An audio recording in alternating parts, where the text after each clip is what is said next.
Then Allah subhanahu wa ta'ala speaks about something extremely important. Remember, this is Surah An-Nisa.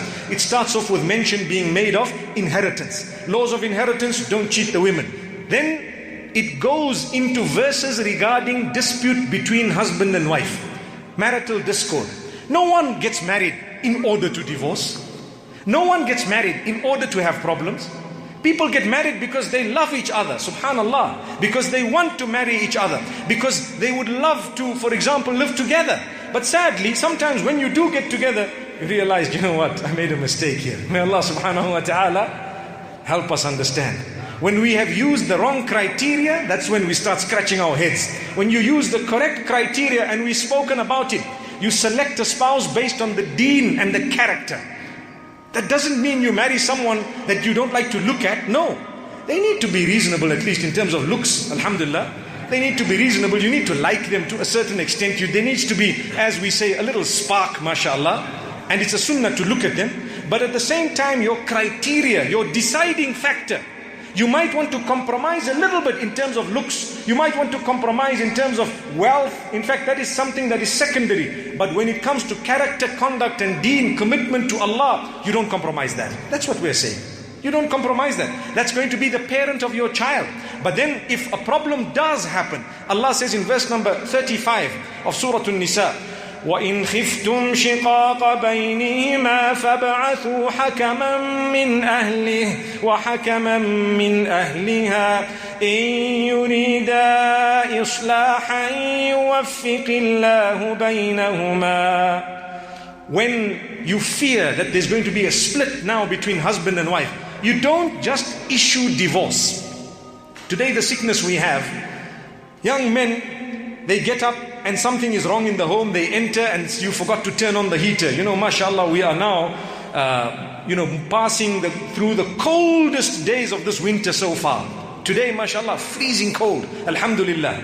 But if your wife or your husband forgot to turn on the heater, it does not mean it's the end of the world. People say, right, go back to your father's house. You were not caring for me. You didn't know anything and I divorce you. It's over. Astaghfirullah. Wallahi, people are as petty as that. That will result in a person being cast into the punishment of Allah, the wrath of Allah. How can you treat someone's child like that? How can you treat people worse than animals, worse than dogs and cats? If it was your dog and your cat, you would, I suppose, you would care for it much more.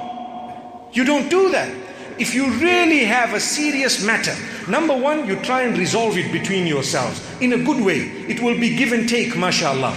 Sometimes, a person who is violent, a person who is abusive, who is vulgar, there is a limit beyond which we cannot take it. We can't take it anymore. Don't tell us you need to just make your house, make your home. You got married, now you need to live here. No, if it is really abusive and nothing is happening and we've given it a period of time, we need to go to the next step. What's the next step?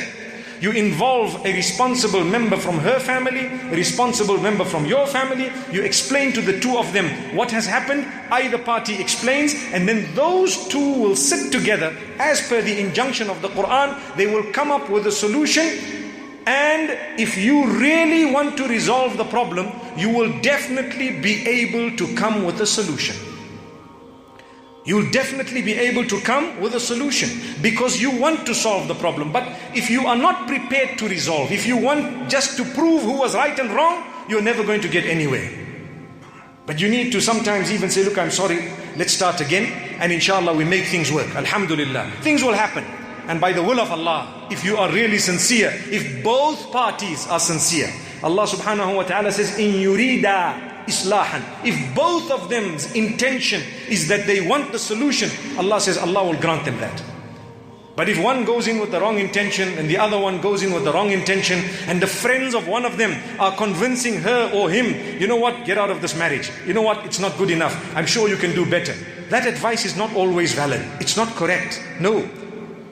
Some people have not got along. They have been through bigger problems than you and I, and they have got back again after that and become closer than you are with your spouse or I am with mine. It has happened.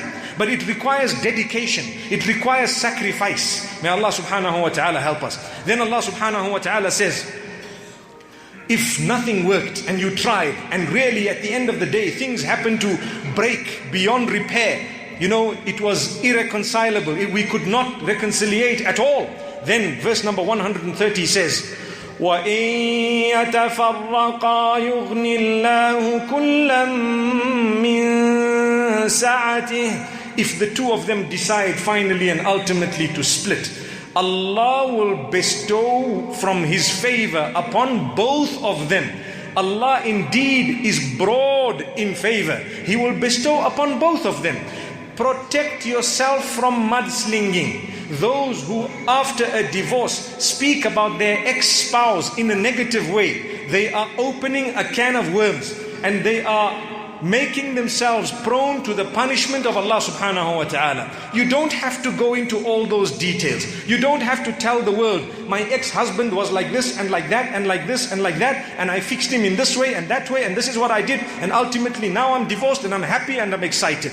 You don't have to say all of that. That will come back to haunt you in this world first, and then in the next. People will talk about you as well. People will say the nastiest things. I don't know why. What happens in our communities and societies is, after a divorce, people become so ugly, they utter the worst words that are unacceptable, untrue, and it's only to justify that, you know what, we were right, they were wrong. That's all. There's no point in doing that. There is absolutely no point. Get on with your life. It's too short for you to go and talk about other people. May Allah subhanahu wa ta'ala bless you with the best of spouses. And today we dedicate a dua. May Allah subhanahu wa ta'ala bless those who have gone through divorce with spouses who will be the coolness of their eyes. But whoever is divorced, protect your tongue. Save yourself by not speaking negative about your ex. Save yourself from the wrath in this world and in the next by protecting your tongue. Don't say bad words. Someone asks you, say, you know what, we didn't get along, and he was a good person in his own way, he had his weaknesses, I had my weaknesses, we didn't get along, and we decided to part ways. May Allah bless him and may Allah bless me. That's the way a mu'min should be speaking. The difficulty is we don't do that. We want to prove, no, he was like this, she was like that. We don't see why that should happen as mu'mineen. In fact, we are instructed to protect ourselves in that regard.